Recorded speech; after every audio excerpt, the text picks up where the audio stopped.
بسم الله الرحمن الرحيم.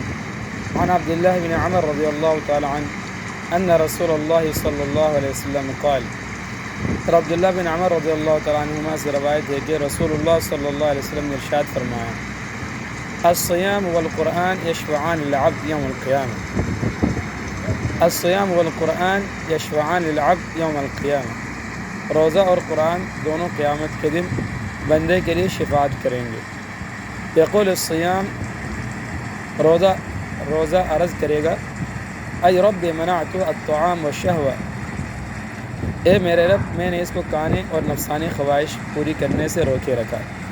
فشفعنی فیہ، میری شفاعت اس کے بارے میں قبول فرمائیے.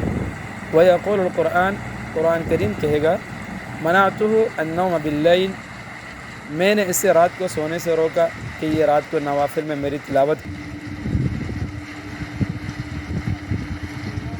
فرمائیے. قال آپ صلی اللہ علیہ وسلم نے ارشاد فرمایا: فیشفعان لہ، ان دونوں کی شفاعت اس کے بارے میں قبول کی جائے. عن عبداللہ بن عمر رضی اللہ تعالیٰ عنہما ان رسول اللہ صلی اللہ علیہ وسلم قال: الصیام والقرآن یشفعان للعبد یوم القیامہ. یقول الصیام: ای رب منعت الطعام والشہوہ فشفعنی فیہ.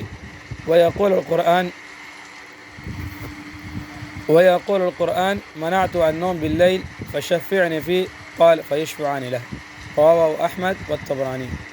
عبداللہ بن عمر رضی اللہ تعالیٰ عنہما سے روایت ہے کہ رسول اللہ صلی اللہ علیہ وسلم نے ارشاد فرمایا: روزہ اور قرآن کریم دونوں قیامت کے دن بندے کے لیے شفاعت کریں گے. روزہ عرض کرے گا: میرے رب میں نے اس کو کھانے اور نفسانی خواہش پوری کرنے سے روکے رکھا، میری شفاعت اس کے بارے میں قبول فرمائیے.